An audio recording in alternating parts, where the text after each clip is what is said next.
This is Jonathan Agatha for Pro Boxing Fans, joined by Hasim Rahman Jr in the UK for another Misfits event. You got your prime bottle? Yes, and KSI's team, right? It really tastes good too. Like, I'm not even bluffing right now. This really don't even taste like a hydration drink. It tastes like proper juice. Well, obviously you're here for this event.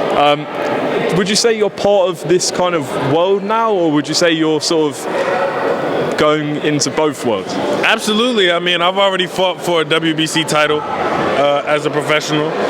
I came up short, but it's all in God's plan, and I definitely would say I'm part of this crossover scene. I'm in a fight with someone from another realm. Gonna be fighting Vitor Belfort live on DAZN, November 19th, Austin, Texas. Y'all make sure y'all tune in. It's gonna be a crazy fight. It's gonna be a crazy night. So what was it about this scene that you thought? I know obviously Jake Paul offered you the fight, and that's how it all started, but you could have maybe just gone straight back to that scene. So why did you decide to stick with it? This gives me a chance to sharpen my skills, fight in front of a global audience, give people something that they want to see. Floyd Mayweather, he set the blueprint. He left off fighting Conor McGregor. It was a competitive fight for a while. So it's not like this is just going to be some walkthrough for me, or this is some easy fight that I just win because I've been boxing and he hasn't. That's not the case at all. I'm training hard. I'm training diligent, and I've really taken this fight as serious as I've taken anything else in my life. I think that this is make or break for me. So we're gonna look to break him.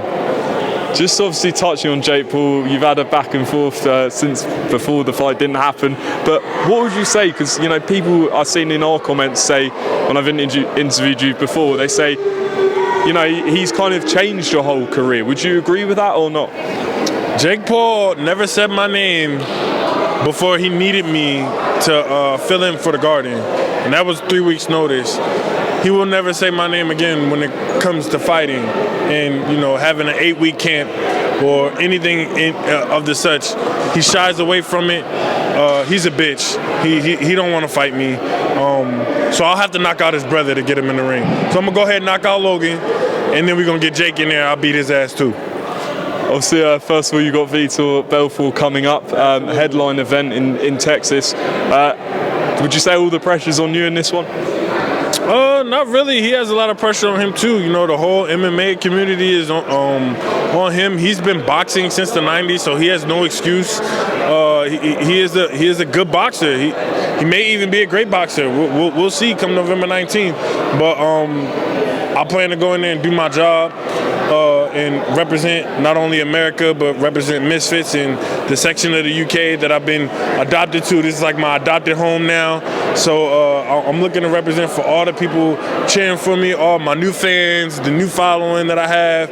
It's just been an enormous blow up for me, and I think that for me putting over 20 years in the game, I think that it's well deserved.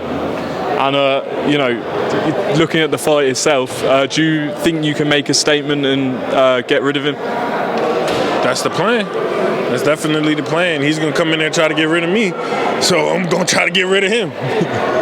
And what other names appeal to you? You mentioned Logan Paul. Is Tommy Fury on the hit list? I think Tommy Fury is not even. No, he's not. He's too small. And he don't want to fight me either. But guys like Rampage Jackson, Jon Jones, Francis Ngannou, obviously Oscar Rivas for a world title. Those are all fights that can be made. Those are all fights that will be highly entertaining, and those are definitely all fights that I believe that I win. So is the lowest you can get down to bridgerweight? I'm not sure. I've been working kind of hard here, and they've been bringing my weight down. So we'll see. Maybe cruiserweight. We'll see. I'm not sure, but for right now, just bridgerweight. I think that this is where I'm comfortable, but I may step outside my comfort zone and get to cruiserweight. We'll see. Couple of quick fights to get your opinion on Spence and Crawford.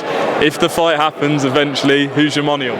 I'm just glad it's not happening on November 19th like they said it was. Woo! That was a heartbreaker for me. I was like, what? I got Spence, Team Spence. But Man, that's not a diss or anything to Crawford. I just believe that Errol Spence will do the better work on the night. And do you know Spence at all? Do you go back with him? Yeah, I've known him since I was like 17. So obviously another fight, Gervonta Davis and Ryan Garcia. If we see that looking like that, it might happen end of the year, maybe next year. Who wins? Gervonta by knockout. Gervonta by knockout. And Gervonta by knockout. That's the only way I see it. And finally, looks like we might get Tyson Fury and Derek Chisora end of or December 3rd. What do you think of that fight? I honestly think that you have to be wary of Tyson Fury. I mean, he has to be the favorite, right? But upset alert. He beat Derek Chisora twice, so if a guy beat me twice, I'm gonna come that third time with something different, a lot of different things. A guy like Chisora is gonna go as hard as he can. He just gave Usyk a hell of a fight, so you cannot count him out. And I can testify he's working crazy hard in the gym. And you were with him, weren't you? Yeah. Yes, definitely shoot fighters, and you can't count him out of that fight. That's an upset alert fight. Hasim Rahman Jr. Enjoy the rest of the time in the UK and good luck next month.